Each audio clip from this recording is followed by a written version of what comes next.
Hi hello வணக்கம் நண்பர்களே. உலக அளவில் உடல் செயலிழத்தல் மற்றும் இறப்பிற்கு மூளை பக்கவாதம் ஒரு முக்கிய காரணம் என சொல்லப்படுது. உலகம் முழுவதும் ஒவ்வொரு ஆண்டும் சுமார் 15 மில்லியன் மக்கள் மூளை பக்கவாதத்தால பாதிக்கப்படுகிறார்கள் என வேர்ல்ட் ஹெல்த் ஆர்கனைசேஷன் கூறுகிறது. இதுல 50 லட்சம் பேர் இறந்து போகிறார்களாம். அதே நேரத்தில் 50 லட்சம் பேர் நிரந்தரமாக ஊனமுற்றவர்களாக மாறுகிறார்கள் எனவும் சொல்லப்படுது. இப்போதைய மன அழுத்தம் நிறைந்த வாழ்க்கை மூளை பக்கவாதம் ஏற்படும் வாய்ப்பை அதிகரிக்கிறது. இதனால எச்சரிக்கையாக இருக்க வேண்டும் என ஆரோக்கிய வல்லுநர்கள் சொல்றாங்க.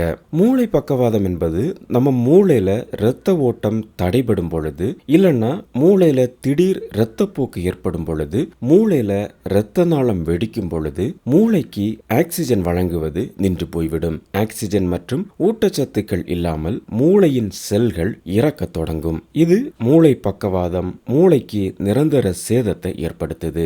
மூளை பக்கவாதம் ஏற்படுவதற்கு முன்பே உடல் ஒரு சில விஷயங்களை தெரிவிக்கும் என சொல்லப்படுது. இந்த அறிகுறிகளை சரியான நேரத்தில் அடையாளம் கண்டு சிகிச்சை பெற்றால் உடல் இயக்கம் முடங்குவது, அகால மரணம் ஆகியவை தவிர்க்கப்படலாம் எனவும் சொல்லப்படுது. மூளை பக்கவாதத்தின் மிகவும் ஆபத்தான, எளிதில் அடையாளம் காணக்கூடிய அறிகுறி பேசுவதில் சிரமம், பேசுவதில் பிரச்சனை, பிறர் நாம் சொல்வதை புரிந்து கொள்வதில் சிரமம் ஆகியவை முக்கிய அறிகுறியாக தெரியும். இதனால பாதிக்கப்பட்ட நபர் சரியான வார்த்தைகளை கண்டுபிடிக்க சிரமப்படுவார். இது ஒரு அவசர நிலை என சொல்லப்படுது. இதை உடனடியாக கவனிக்க வேண்டும் எனவும் சொல்றாங்க.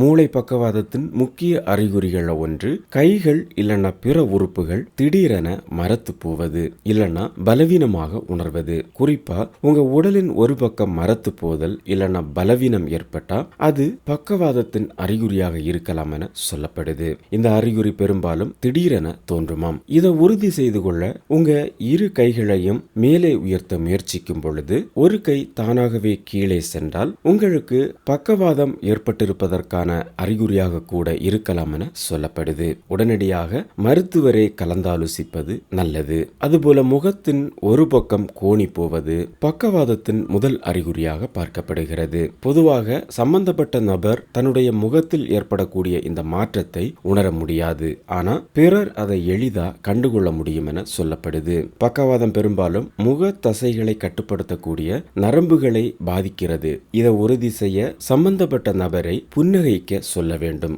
அப்படி செய்ய முடியவில்லை என்றால் பக்கவாதம் ஏற்பட்டுள்ளது என்பதை புரிந்து கொள்ள முடியும் என சொல்கிறார்கள். நம்ம உடல் நோய்கள் வருவதற்கு முன்பு பல்வேறு அறிகுறிகளை வெளிக்காட்டும். அதை உணர்ந்து கொண்டு உடலில் ஏதாவது மாற்றங்கள் ஏற்பட்டால் உடனடியாக மருத்துவரை சென்று சந்தித்து அதற்கான சிகிச்சைகளை எடுத்துக்கொள்ளும் பொழுது பல்வேறு விதமான நோய்களிலிருந்து நாம் விடுபட முடியும்.